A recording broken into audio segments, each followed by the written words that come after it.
I improved my client's leg circulation by 80% in just 12 weeks. And in this video, I'm going to show you what we did and how you can do it as well at home. If you don't know who I am, my name is Harlow. I'm the Over-Fifties specialist physio here at HT Physio in Farnham. And today I'm going to be revealing the plan I used with one of my clients to improve her leg circulation by 80% in just a few months. Now, my client who had poor leg circulation came to me several months ago, it was 3 months ago to be exact, and she was complaining of tightness and pain and swelling in both of her legs. Now, she'd been to a vascular surgeon who'd had a look and he said there's no deep vein thrombosis. The problem is not really to do with your heart. Everything's healthy. You just have poor blood flow and something called edema is building up in your legs. And edema is basically fluid that leaks from the blood vessels and can cause swelling. And when it gets stuck down in the lower legs, it builds and builds and builds and can lead to swollen, tight, painful lower legs that also aren't very nice to look at. So if you have poor leg circulation, you are at risk of developing edema. And even though edema is not dangerous, other problems with poor circulation can occur as well. And it's paramount that we prevent those too. So thankfully, what happened is we started treatment with this lady. She was making steady progress. She went back to see her vascular surgeon in 2 or 3 months' time after we started. And he said, there's massive improvements there. It looks to me about 80% better. He did a Doppler scan. It showed the blood flow was improving and the patient also reported an 80% improvement. Now, it wasn't magic. We didn't do anything special, but what I am going to show you is exactly what we did. So hopefully it will help you as well. Let's have a look at my step-by-step program. Before I show you, it's important to note these aren't suitable for everyone. They might not fit your personal circumstances. And when we're talking about blood flow, it's best to get a professional opinion in a one-on-one situation. So go and get checked out before you try them, but hopefully this video will still be useful. Let's have a look at what we did. So the first thing we did to improve my patient's circulation was anytime she was sat at home, I had her doing ankle pumps. And ankle pumps are a great exercise to improve your circulation, and you're best done if you can use something to raise your ankle up as well. So let's say she's working this leg here. I had a bolster cushion underneath her calf like this, and all I got her to do was pump that ankle up and down, up and down, up and down.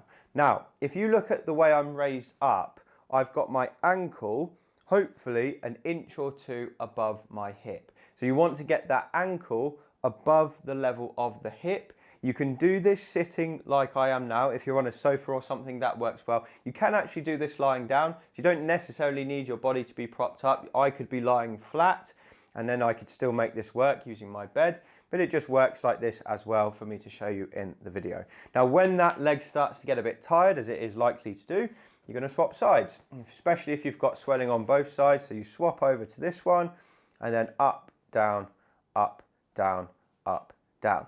Now, there's not really much limit to how often you can do this. Obviously, stop if it starts to become tired or if it becomes painful, don't do it. But if you're doing this consistently, probably for a good 15 minutes total each day, that is massively going to help the circulation in your legs and improve something called the muscle pump. So as we contract that muscle, it's squeezing the blood, it's squeezing the edema back up the body towards the heart, and that is what improves the swelling and the circulation as a result. So ankle pumps with it raised are a great place to start, and that's one of the key things that my client and I did. So the next thing we did to improve my client's circulation was to get her to stretch her calves daily. Now, the calves are down here, and when you get swelling in your calves or poor circulation, they can get very tight and the ankle can get stiff. So this exercise shows you how to release that. So all you need is something to put your hands against. I'm going to show you stretching my right calf here. You're going to put one foot behind you, the one to be stretched, with your heel flat on the floor, and then you're going to keep both your feet facing forward and just bend that front knee, keeping the back knee straight. Now, when you get to this point, you'll probably feel a stretch in the calf at the back there. That is a good thing. That's exactly what we want. We want that calf to feel like it's being slightly pulled, like a tightness. We're just going to hold then for 30 seconds, making sure that foot doesn't cave in like that. Now, I got my client doing this on both sides about 4 or 5 times a day, which sounds like a lot, but because the calf stretch is very portable, you can do it anywhere, then every time she was waiting for the kettle to boil, or she was brushing her teeth, or she was standing around waiting for something to cook in the kitchen, she would just do a couple of repetitions of calf stretches, and before long, you've done at least that 5 repetitions per day. So it's 30 seconds hold each time. Make sure you're doing both sides, and it's definitely going to help to improve circulation and improve the blood flow in that leg. Now, the next thing we worked on were active heel raises, and this is another way to get the blood pumping and to activate that muscle pump down in the calves. So every time the calves contract, they push edema and swelling and blood back up towards the heart. And if you've got poor circulation, this is something you really, really need to do. Now, if you're contracting your muscle against resistance, it's even better. So for this, we're going to use our body weight as resistance. So again, you can use a wall to hold on to. You're going to have 2 feet quite close together on the floor. And all we're going to do is we're just going to push up like this, up onto tiptoes, and then back down. So we're raising the heel, contracting the calves at the top, and then coming down. So it's up, squeeze, and down. Up, squeeze, and down. Now this is enough to get the circulation going, but you have to do it frequently. So I recommend to people doing this, they start by doing maybe 10 or 15 in a row and doing it at least 3 times a day. Again, it's a good one to do when you're brushing your teeth or when you're standing around. It's portable. All you need is something to put a hand against just to keep your balance, and just keep the motion going, not forgetting to get a nice squeeze at the top. The harder you contract that calf, the better the muscle pump is going to be. Before I show you the next thing that we did, it's important to say that 88% of people who are watching these videos have not yet subscribed to the channel. If that's you, scroll down, hit subscribe. It's totally free, but then you'll be the first to hear about our videos when they come out, and it helps the channel to grow massively. So thank you so much if you do that. Let's talk about the next thing that we did. And the next thing I did with my client was to help her improve her walking in a way that helps the blood flow. So I noticed something funny about my client's walking when she came in. She was walking very flat-footed. So she was walking slowly, and every time her feet hit the ground, she was just landing with the heel and the toe at the same time. Now, when you're walking like this, you use a lot of hip and knee muscles, not very much down in the ankle. And her swelling was down here. So her circulation was poor down in the calf and the foot. But she wasn't getting much muscle pump when she walked. So we needed to bring those toes and those feet into play. And we did something very, very simple by just encouraging her to walk heel to toe. Now, heel to toe walking looks like this. So you land with the heel, then you rock onto the midfoot, the forefoot, and push off with the toes. So if you watch this leg again, so we land with the heel, roll through, and push off with the toe. Now, I don't know if you can see this, but when I push off through my toes, you can see a big contraction in my calf. You might be able to see it better if I do it like this. So that calf there is contracting to propel me forward.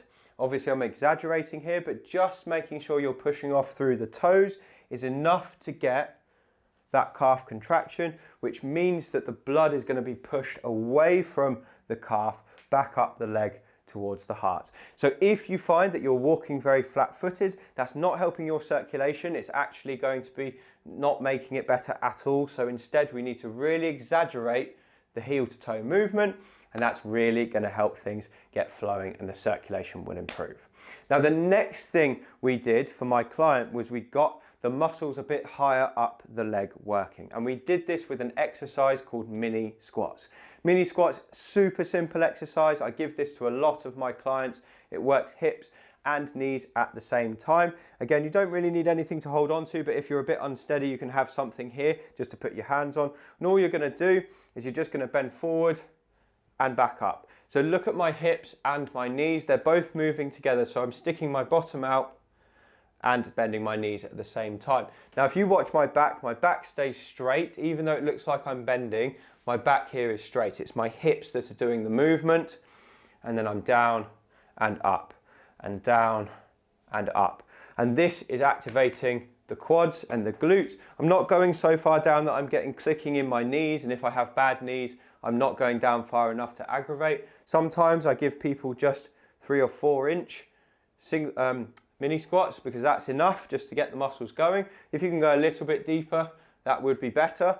But just doing these kind of 1 second down, 1 second up, 1 second down, 1 second up is a great way to get the muscles pumping and to improve that blood flow even further. And then the final things that we did that I have to mention on this video, even though you can't necessarily do these at home, are a combination of soft tissue massage.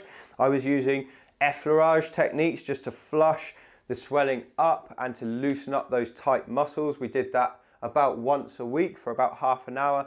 And I used ultrasound sparingly as well. Now, the research on ultrasound treatment is mixed. Some people find it has done very well in studies, others found it didn't do too much, but sometimes it can be good for breaking down sort of pockets of swelling and to help flush out the calves. So I did use ultrasound too. However, I believe that it was the 5 things I showed you before that were the biggest contributors, not the hands-on treatment, because I was only seeing her once per week.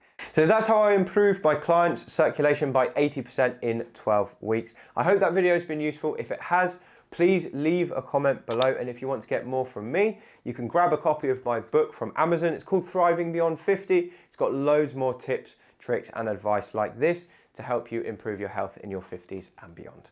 Anyway, thank you so much for watching. I really appreciate your time, and I'll see you on the next video.